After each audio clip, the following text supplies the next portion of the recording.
నమస్తే, welcome to ఏజీటీవీ news. Britain ముందుగా headline.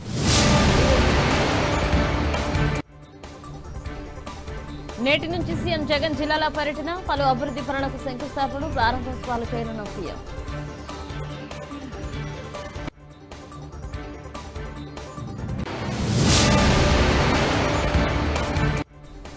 ప్రతిపక్ష నేత చంద్రబాబుపై మండిపడ్డ అంబటి, వికృత రాజకీయాలు చేస్తున్నారంటూ మండిపాటు.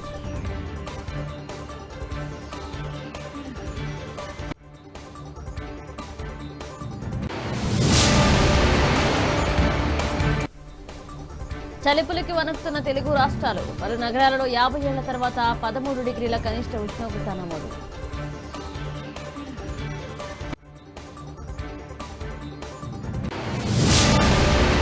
రోజుల పర్యటన నిమిత్తం ముఖ్యమంత్రి వైఎస్ జగన్మోహన్ రెడ్డి గురువారం జిల్లాలోకి రానున్నారు. గురువారం నుంచి శనివారం వరకు సీఎం జిల్లాలో పర్యటించనున్నారు. 23వ తేదీ తొలి రోజు ప్రొద్దుటూరులో పలు అభివృద్ధి పనులకు శంకుస్థాపనలు చేసి అక్కడ జరిగే బహిరంగ సభలో పాల్గొని ప్రసంగిస్తారు.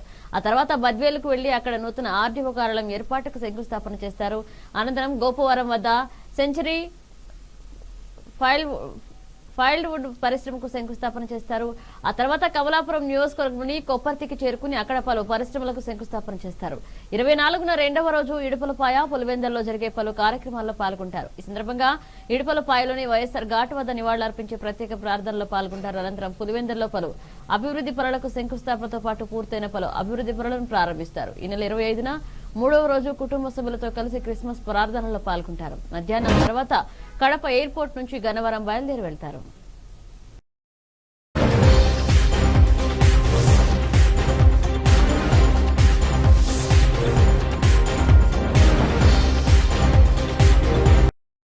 రాష్ట్రంలో సంక్షేమ అభివృద్ధి పథకాలు అమలు చేస్తూ సుపరిపాలన అందిస్తున్న సీఎం వైఎస్ జగన్మోహన్ రెడ్డి పుట్టినరోజు వేడుకలను గురువారం, మంగళవారం వాడవాడల ప్రజలంతా ఘనంగా నిర్వహించి అభిమానాన్ని చాటుకోవడాన్ని చూసి ఓర్వలేని ప్రతిపక్ష నేత చంద్రబాబు వికృత రాజకీయాలకు తెరతీశారని వైఎస్ఆర్సీపీ రాష్ట్ర అధికార ప్రతినిధి ఎమ్మెల్యే అంబటి రాంబాబు మండిపడ్డారు. సీఎం జగన్ జన్మదిన వేడుకల నుంచి ప్రజల దృష్టిని మరల్చాలనే లక్ష్యంతో చంద్రబాబు మంగళవారం టీడీపీ కార్యాలయంలో క్రిస్మస్ వేడుకలు నిర్వహించి రాష్ట్ర ప్రభుత్వంపై నోరు పారేసుకున్నారని అన్నారు. క్రిస్టియన్ ఎయిడెడ్ విద్యా సంస్థలను దోచుకోవాలని సీఎం జగన్ చూస్తున్నారంటూ చంద్రబాబు చేసిన వ్యాఖ్యలను తీవ్రంగా ఖండించారు. ఆయన అధికారంలో ఉన్నప్పుడు Christian, SC, ST, BC, minority వర్గాల సంక్షేమానికి పెద్దపీట వేశారని బాబు చెప్పుకోవడం విడ్డూరమన్నారు. చంద్రబాబు డైవర్షన్ పాలిటిక్స్ కు ఈనాడు, ఆంధ్రజ్యోతి వంతపాడుతున్నాయని చెప్పారు. సెమీ క్రిస్మస్ వేడుకలు నిర్వహించి దానిలో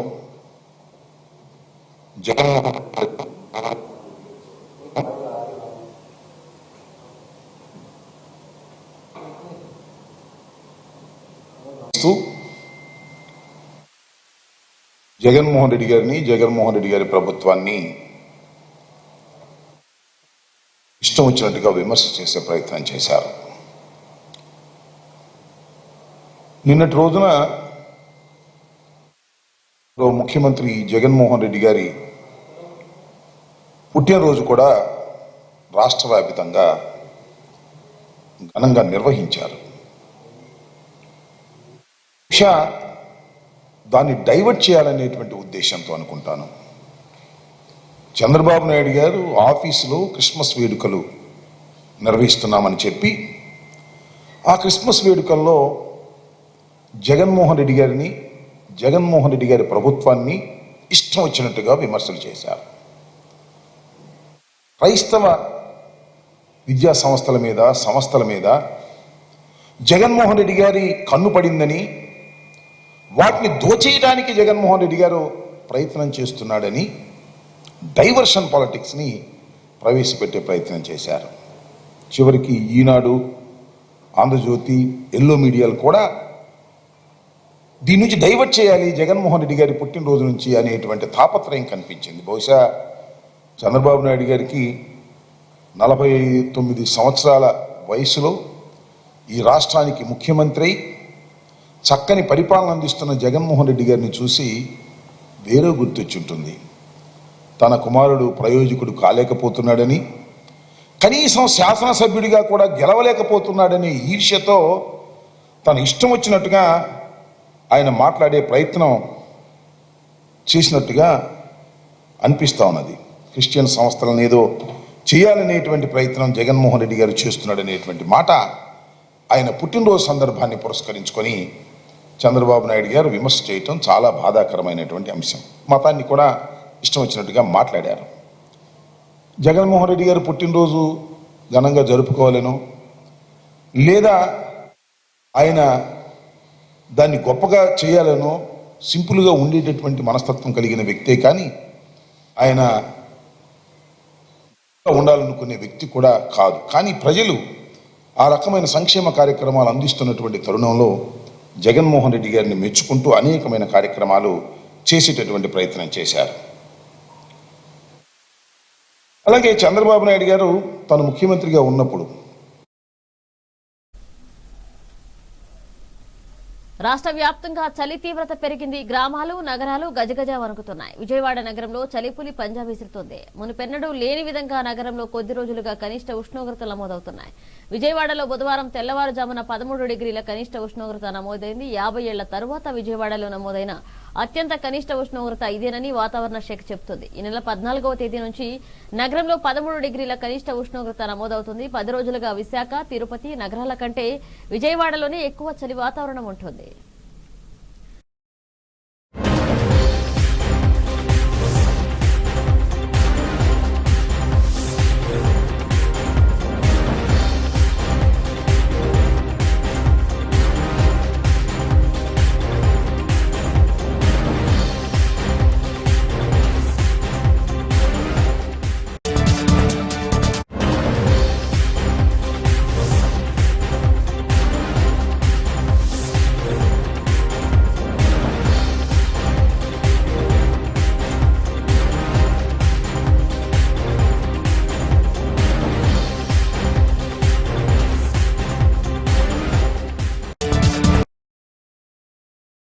Andhra Pradesh township and infrastructure development corporation ఆధ్వర్యంలో నిర్మిస్తున్న గృహాలను లబ్ధిదారులకు అందించేందుకు ప్రభుత్వం ఏర్పాట్లు చేస్తుంది. పట్టణ ప్రాంతాల్లో ఆర్థికంగా వెనుకబడిన తక్కువ ఆదాయ వర్గాల వారి కోసం ఉద్దేశించిన ఈ గృహాలను ఈ నెలాఖరు నుంచి లబ్ధిదారులకు పంపిణీ చేయనున్నారు. క్రిస్మస్ సెలవులు పూర్తయిన వెంటనే ఈ ప్రక్రియ ప్రారంభమవుతుందని టిట్కో ఎండీ చిత్తూరు శ్రీధర్ బుధవారం సాక్షికి తెలిపారు.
ఐదేళ్లలో దేశంలో సాధించిన అభివృద్ధిని ప్రాణముఖ్యంగా తీసుకుని రానున్న 25 ఏళ్లలో సుస్థిర ప్రగతి సాధించడానికి అడుగులు ముందుకు వేయాలని ముఖ్యమంత్రి వైఎస్ జగన్ పేర్కొన్నారు. సమగ్ర అభివృద్ధికి అడ్డంకిగా ఉన్న సమస్యల పరిష్కారానికి మనందరం కృషి చేద్దామని అన్నారు.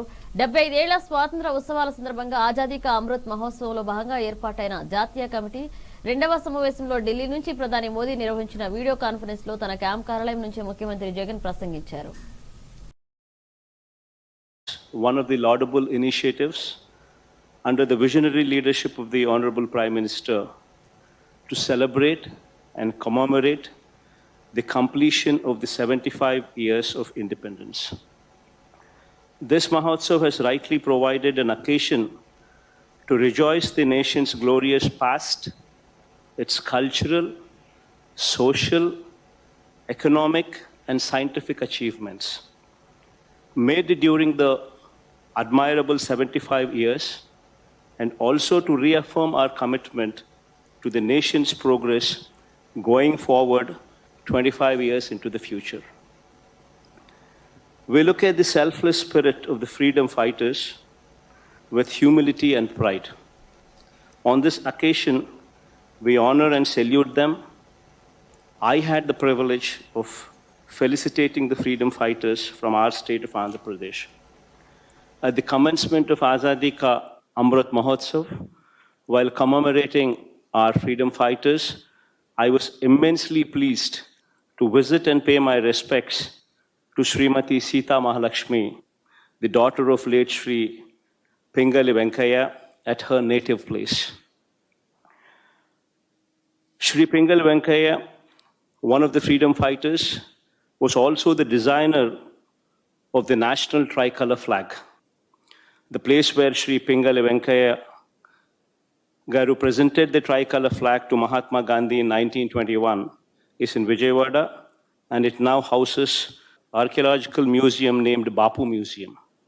Our government has recently renovated and rededicated the museum to the public. Further, in the memory of great freedom fighters of Andhra Pradesh such as Sri Alluri Sitaramaraju, Sri Uyalavada Narsimha Reddy, Sri Andhra Kesari Prakasham Pantulu Garu, Sri Potti Sri Ramulu, Sri Duggirala Gopala Krishnaya Garu, Sri Ayadevara Kaleshwara Garu, Sri Vavilala Gopala Krishnaya Garu, and other renowned personalities, in their memory, we have been conducting Azadi Ka Amrit Mahotsav celebrations every week through virtual and direct events, and thus far we have conducted 908 such programs in our state. This gives us the opportunity to not only celebrate the selfless lives of the freedom fighters, but to also enable the younger generation to draw inspiration from their lives. Consequently, our endeavor of involving people from all walks of lives and inspiring patriotism in them is being fulfilled. This occasion offers us an opportunity to look back at our nation's journey. As a nation, we have progressed remarkably during these 75 years. మహాగాయకుడు Ghantasala వెంకటేశ్వరరావుపై సాంస్కృతిక శాఖ director Regulla Mallikarjunarao రూపొందించిన శతవసంతాల ఘంటసాల పుస్తకాన్ని Andhra Pradesh CM YS Jaganmohan Reddy ఆయన camp కార్యాలయంలో ఆవిష్కరించారు.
జిల్లా పెద్దపప్పూరు మండలం అమ్మలదిన గ్రామంలో శ్రీ కోదండరామ చెక్కభజన కళాకారుల ఆధ్వర్యంలో అలాగే భారత కమ్యూనిస్టు పార్టీ మద్దతు ఆధ్వర్యంలో సకల వృత్తి కళాకారులకు డప్పు కళాకారులకు పెన్షన్ల గుర్తింపు కార్డులు మంజూరు చేయాలని చెప్పేసి ఈ రోజు శ్రీ కోదండరామ చెక్కభజన కళాకారుల సంఘం జిల్లా ప్రధాన కార్యదర్శి అమ్మలదినే కులాయప భారత కమ్యూనిస్టు పార్టీ సిపిఐ మండల కార్యదర్శి చింతా పురుషోత్తమ ఆధ్వర్యంలో సచివాలయం డప్పు కళాకారులతో చెక్కభజన కళాకారులతో ముట్టడి కార్యక్రమం చేయడం జరిగింది.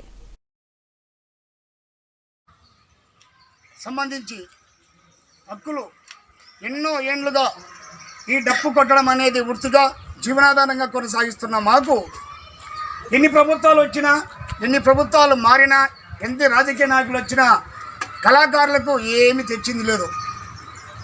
మరి గత ప్రభుత్వంలో డప్పు కళాకారులకు పింఛన్లు ఇవ్వాలని, చేతి వృత్తిదారులకు ఐడెంటిటీ కార్డులు, గుర్తింపు కార్డులు, పెన్షన్లు ఇవ్వాలని చెప్పేసి ప్రభుత్వం నిర్ణయించింది. మరి అలాగే కొనసాగిస్తున్నారు. కానీ అసలైన కళాకారునికి పెన్షన్లు కానీ ఐడెంటిటీ కార్డులు కానీ రావడం లేదు. మా పేర్లు చెప్పుకొని ఫేకు డూప్లికేట్ కళాకారులు ఇలాంటివి ప్రవర్తిస్తున్నారు. కానీ మేము దీన్నే కొనసాగిస్తున్నాం. ఇదే మాకు జీవనాధారమైనటువంటి డప్పు వాయిద్యము, చెక్క భజన రంగస్థలము. మరి మా పేర్లు చెప్పుకొని డూప్లికేట్ వాళ్ళు ఇలా కొనసాగిస్తున్నారు. ఇది సాధ్యం కాదు. ఇలాంటి మేము వ్యతిరేకిస్తామని చెప్పేసి మేము ప్రభుత్వ దృష్టిగా ఎన్నోసార్లు మేము విన్నవించడం జరిగింది. పెద్దపూర్ మండలంలో పోయిన సంవత్సరంలో కూడా మేము ఒక రిప్రజెంటేషన్ ఇవ్వడం జరిగింది.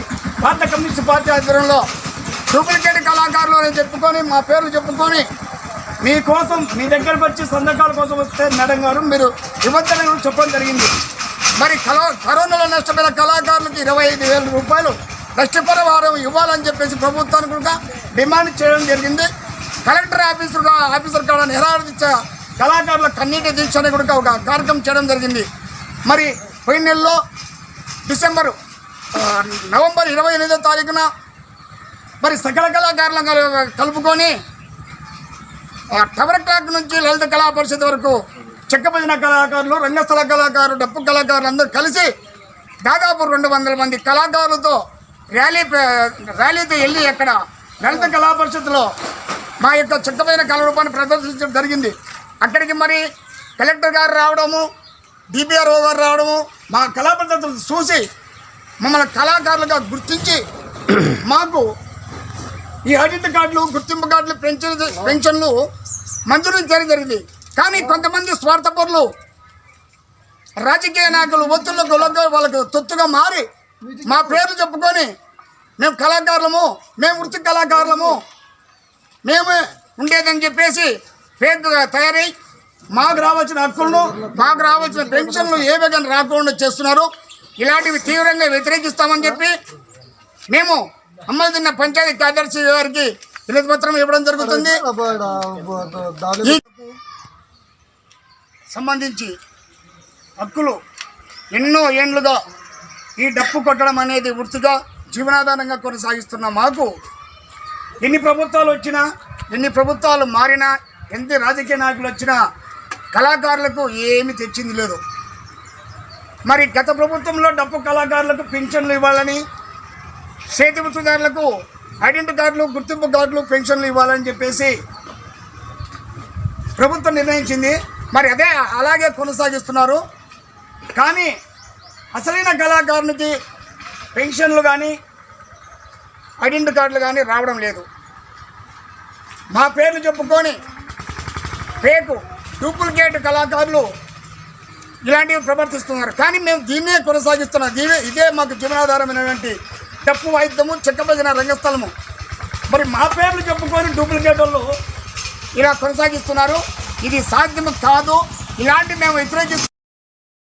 విజయవాడ నూజివీడు రహదారిలో గన్నవరం మండలం మాదలవారిగూడెం వద్ద అర్ధరాత్రి కలవాటు నిర్మాణానికి త్రవ్విన గుంటలో ద్విచక్ర వాహనదారుడు పడిపోయాడు. గాయాల పాలిన వాహనదారుడిని 108 వాహనంలో ఆసుపత్రికి తరలించారు. ఎటువంటి ప్రమాద సూచికలు, రేడియం బోర్డులు లేకపోవడం వలన ఈ ప్రమాదం చోటు చేసుకుంది. ఈ రహదారిపై ఈ తరహా ప్రమాదాలు నిత్యకృత్యం కావున ఈ రూట్లో వెళ్లేవారు జాగ్రత్తగా ఉండాలని స్థానికులు సూచిస్తున్నారు.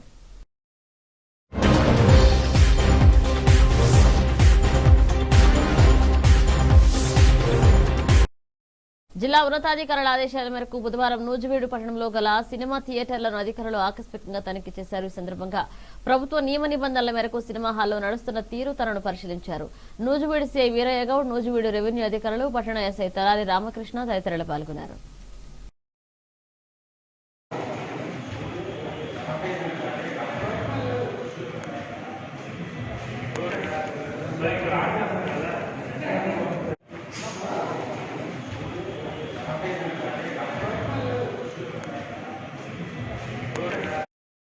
విజయవాడ పశ్చిమ నియోజకవర్గంలో సిపిఎం కార్యాలయంలోని మోటూరు శ్రావిక భవనంలో ఏర్పాటు చేసిన విలేకరుల సమావేశంలో సిపిఎం పార్టీ 4 లీడర్ బోయి సత్యబాబు మాట్లాడుతూ 14వ ఆర్థిక సంఘం నిధులు 384 కోట్ల రూపాయలు నగరపాలక సంస్థకు మంజూరయ్యాయని చెబుతున్నారని, తప్ప ఇంతవరకు కార్పొరేషన్ జమ చేయలేదని ఆరోపించారు. విజయవాడ నగర ప్రజలపై భారాలు రద్దు చేసుకోవాలని రాష్ట్ర పురపాలక శాఖ మంత్రి బొత్స సత్యనారాయణకు సిపిఎం పార్టీ ఆధ్వర్యంలో వినతి పత్రం సమర్పించడం జరిగిందని చెప్పారు. అభివృద్ధి పనులు నత్తకన్నా హీనంగా నడుస్తున్నాయి. భారాలు మాత్రం ఎక్స్ప్రెస్ వేగం కన్నా మించి భారాలు వేసే కార్యక్రమం జరుగుతుంది. ముఖ్యంగా నిన్న బొత్స సత్యనారాయణ గారు విజయవాడ చిట్టినగర్ సెంటర్ నుంచి నెహ్రూబొమ్మ సెంటర్ వరకు ప్రారంభించిన శంకుస్థాపన కార్యక్రమానికి విచ్చేశారు. చాలా సంతోషం. 3,50,00,000 నిధులతో ఈ రోడ్డు నిర్మాణం చేయాలని చెప్పి 2020 సంవత్సరం జనవరి నెలలో ఈ పనులు ఆమోదం పొందాయని చెప్పి తెలియపరిచారు. టెండర్లు కూడా పూర్తయ్యాయి. ఇప్పుడు 2022లోకి ప్రవేశిస్తున్నాం. అంటే 2020 మరి టెండర్లు పూర్తయిన 2 ఏళ్ళు గడుస్తున్నా కానీ ఈ పనులకి ఇంతవరకు మోక్షం కలగలేదంటే అంటే ఈ శిలాఫలకం వేయడానికి 2 ఏళ్ళ కాలమా కావాల్సింది? ఈరోజు ఈ పనులు బట్టే విజయవాడ యొక్క అభివృద్ధిని గురించి, వైసీపీ ప్రభుత్వం యొక్క పరిపాలన విధానం గురించి మనం తెలుసుకోవచ్చు. అలాగే గత 9వ నెలలో జరిగినటువంటి కౌన్సిల్ సమావేశంలో వాళ్ళు 14వ ఆర్థిక సంఘం నిధుల నుంచి ఈ వర్క్ని స్టార్ట్ చేశామని చెప్పారు. కానీ 14వ ఆర్థిక సంఘం నిధులు 348 కోట్ల రూపాయల నిధులు మన విజయవాడకి మంజూరైనట్టు చూపిస్తున్నారు. 14వ ఆర్థిక సంఘం నుంచి నిధులు రాబట్టే కార్యక్రమం చేయకుండా ఈ 3 నెలల కాలంలోనే 48,35,00,000 రూపాయలు విలువైన పనుల్ని, వివిధ గ్రాంట్ల నుంచి రావాల్సిన పనుల్ని సాధారణ నిధులకి నుంచి మీరు జమ చేసుకోండి అని చెప్పి కౌన్సిల్ తీర్మానం చేయించి వైసీపీ పాలకపక్షం విజయవాడ నగరానికి తీవ్రమైనటువంటి అన్యాయం చేస్తుంది.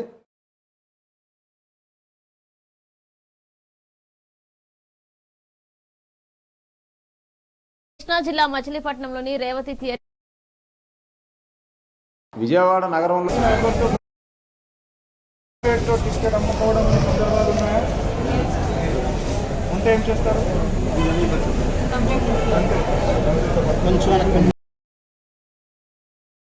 ఎవరితో కూడా ఎక్కడైనా ఎక్కువ రేట్తో టికెట్ అమ్ముకోవడం సందర్భాలు ఉన్నాయా? ఉంటే ఏం చేస్తారు?